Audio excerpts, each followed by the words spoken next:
Hi guys, welcome to my channel തോന്നിയാസം വെള്ളീറ്റ്. ഇനി ഞാൻ നിങ്ങൾക്ക് മുമ്പിൽ എത്തിക്കുന്നത് ഒരു ഡിഷാണ്, ഒരു റെസിപ്പിയാണ്. സോയ കൊണ്ടുള്ള ഒരു റെസിപ്പിയാണ്.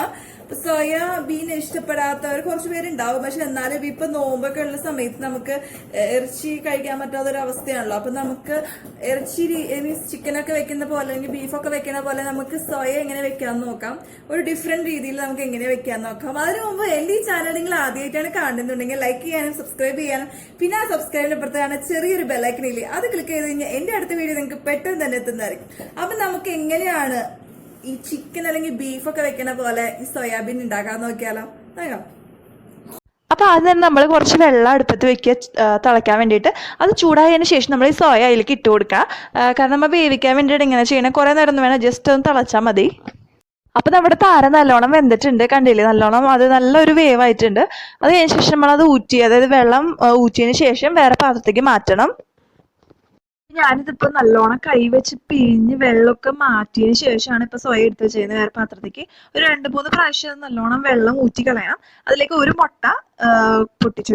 നമ്മള് മുട്ട പൊട്ടിച്ച് ഒഴിച്ചിട്ടുണ്ട്. ഇനി അതിലേക്ക് ആവശ്യത്തിന് ഉപ്പ്, കുറെ ഉപ്പൊന്നും ഇടണമായിരുന്നു, നമ്മൾ ഓൾറെഡി മസാല ഉണ്ടാക്കും, ഉപ്പ് ഇടും അതില്. അപ്പൊ ആവശ്യത്തിന് ഉപ്പ് ചേർത്ത് കൊടുക്കുക. അതിനുശേഷം നല്ലോണം അത് മിക്സ് ചെയ്യണം. അതിന് മുമ്പ് കുറച്ച് മഞ്ഞൾപ്പൊടി ഇട്ട് കൊടുക്കുക. കുറെ ഒന്നും വേണ്ട, നമ്മൾ മസാല ഉണ്ടാക്കുന്നതുകൊണ്ട് കുറച്ച് മഞ്ഞൾപ്പൊടി ഇട്ട് കൊടുക്കുക. പിന്നെ ഞാനിവിടെ യൂസ് ചെയ്തിരുന്നത് സാധാരണ മുളക് പൊടിയാണ്, കാശ്മീരി ചില്ലി ഞാൻ ഇട്ടിട്ടില്ല. മസാലയിൽ കാശ്മീരി ചില്ലി യൂസ് ചെയ്യാന്ന് വെച്ചിട്ടാണ്. സാധാരണ മുളക് പൊടി ഇട്ടാലും മതി. ഓക്കെ, മുളക് പൊടി ഒരു 1.5 ടേബിൾ സ്പൂൺ ഞാനിപ്പോൾ ആഡ് ചെയ്തിട്ടുണ്ട്.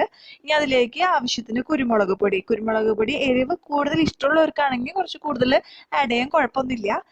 ഇവിടെ ഞാൻ അധികം ഒന്നും ആഡ് ചെയ്തിട്ടില്ല, അപ്പം ഞാൻ കുറച്ച് ആഡ് ചെയ്തിട്ടുള്ളൂ. ഒരു 1/2 ടേബിൾ സ്പൂൺ ആണ് ഞാനിവിടെ ആഡ് ചെയ്തിട്ടുള്ളൂ. എന്നിട്ട് അതെല്ലാം കൂടി നല്ലോണം ഒന്ന് മിക്സ് ചെയ്തെടുക്കണം.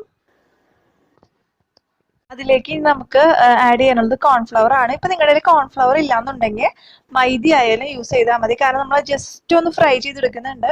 അപ്പൊ അത് കുറച്ച് ക്രിസ്പി ആയിട്ട് വരാൻ വേണ്ടിയിട്ടാണ് ഇങ്ങനെ ചെയ്യുന്നത്. കോൺഫ്ലവർ വീട്ടിലില്ലാന്നുണ്ടെങ്കിൽ നിങ്ങൾക്ക് വേണമെങ്കിൽ മൈദ ആയാലും യൂസ് ചെയ്യാം, അത് ആയാലും കുഴപ്പമില്ല. നല്ലോണം ഇപ്പൊ ഞാൻ അത് നല്ലോണം മിക്സ് ചെയ്തെടുത്തിട്ടുണ്ട്.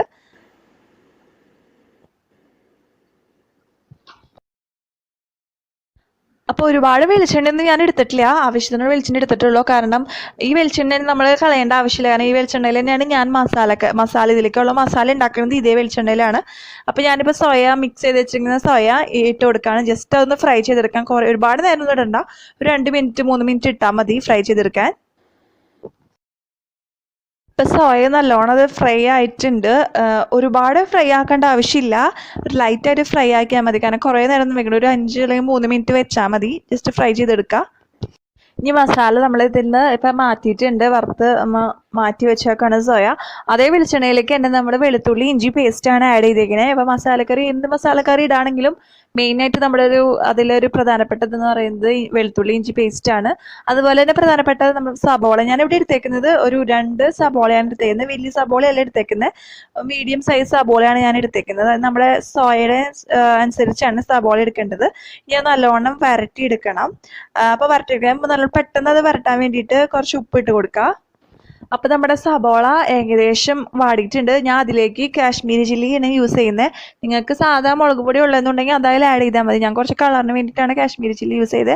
അതൊരു 1.5 ടേബിൾ സ്പൂൺ. അത് കഴിഞ്ഞ ശേഷം മല്ലിപ്പൊടി ആഡ് ചെയ്യുക. അതൊരു 1.5 ടേബിൾ സ്പൂൺ അല്ലെങ്കിൽ 1 ടീസ്പൂൺ ആയാലും മതി, കുഴപ്പമില്ല. നിങ്ങളുടെ ടീസ്പൂണിൻ്റെ അളവനുസരിച്ച് ഇടാം. പിന്നെ മസാല ഒരു 1/2 ടേബിൾ സ്പൂൺ മതി. പിന്നെ കുരുമുളക് പൊടിയും ഇട്ട് കൊടുക്കുക. നമ്മുടെ സബോളയും മസാലകളും ഒക്കെ നല്ലോണം വരണ്ടിട്ടുണ്ട്. ഇനി നമ്മൾ അതിലേക്ക് തക്കാളി ഇട്ട് കൊടുക്കുക. ഞാനിവിടെ ഒരു തക്കാളി എടുത്തിട്ടുള്ളൂ, അത്ര ആവശ്യമുള്ളൂ. ഒരുപാട് തക്കാളി ഒന്നും ഇടേണ്ട ആവശ്യമില്ല. ഒരു തക്കാളി ഇട്ട് നല്ലോണം അത് വരട്ടിയെടുക്കുക. ഇപ്പം നമ്മുടെ മസാല ഒക്കെ റെഡി ആയിട്ടുണ്ട്. നമ്മളിനി അതിലേക്ക് നമ്മൾ ഫ്രൈ ചെയ്ത് വെച്ചിരിക്കുന്ന നമ്മുടെ സോയ ഇട്ട് കൊടുക്കുക. അതിട്ടിട്ട് നല്ലോണം അത് യോജിപ്പിച്ചെടുക്കണം. ആ മസാല നമ്മൾ പിടിക്കുന്ന പോലെ നല്ലോണം മിക്സ് ചെയ്തെടുക്കുക. ഇനി അതിലേക്ക് ആവശ്യത്തിന് ഞാൻ കുറച്ച് ടൊമാറ്റോ സോസ് ആഡ് ചെയ്യുന്നുണ്ട്. അത് കുറച്ച് മതി, കുറേ ഒന്നും വേണ്ട, കുറച്ച് ടൊമാറ്റോ സോസ് ആഡ് ചെയ്യാം. ഇനി ഒരു 10 മിനിറ്റ് ഞാനിതൊന്ന് മൂടി വയ്ക്കുകയാണ്. അത് മൊത്തം യോജിപ്പിച്ചതിന് ശേഷം കുറച്ച് നേരം അത് മൂടി വയ്ക്കുക. 10 മിനിറ്റ് മൂടി വെച്ചപ്പോഴേക്കും റെഡി ആയിട്ടുണ്ട്. സംഭവം നല്ല സ്മെല്ലൊക്കെ വരുന്നുണ്ട്. നമ്മൾ അതിലേക്ക് ഞാനൊരു ലേശം പൊടിക്ക്, ഒരുപാടൊന്നല്ല, ഒരു ലേശം പഞ്ചസാര ആഡ് ചെയ്യാം. അപ്പം നമ്മുടെ ഇന്നത്തെ സോയാബീൻ റെഡി ആയിട്ടുണ്ട്. നല്ല ക്രിസ്പി ആയിട്ടുള്ള സോയാബീനാണ്. നിങ്ങൾ ഡെഫിനറ്റ് ആയിട്ടും ട്രൈ ചെയ്ത് നോക്കണം, നല്ല ടേസ്റ്റാണ്. അപ്പം ഞാൻ ജസ്റ്റ് ഗാർണിഷിങ്ങിന് വേണ്ടിയിട്ട് മുഴുവൻ മുളക്, അതായത് പച്ചമുളക് ഇട്ടിട്ടുണ്ട്. അപ്പൊ നിങ്ങൾ കണ്ടില്ലേ, എങ്ങനെയാണ് നമുക്ക് സോയാബീൻ എന്താ പറയാ ഈ ചിക്കനൊക്കെ വെക്കുന്ന പോലെ മസാലയൊക്കെ ഇട്ട് വെക്കാന്ന് മനസ്സിലായില്ലേ. അപ്പൊ നിങ്ങൾ എല്ലാവരും ട്രൈ ഔട്ട് ചെയ്യുന്നു ഞാൻ വിശ്വസിക്കുന്നു. അപ്പൊ വേറൊരു കിട്ടുകാച്ച വീഡിയോ ആയിട്ട് ഞാൻ വീണ്ടും വരുന്നതായിരിക്കും. Stay tune on my channel. തോന്നിയാസം unlimited. Tata bye bye, see U.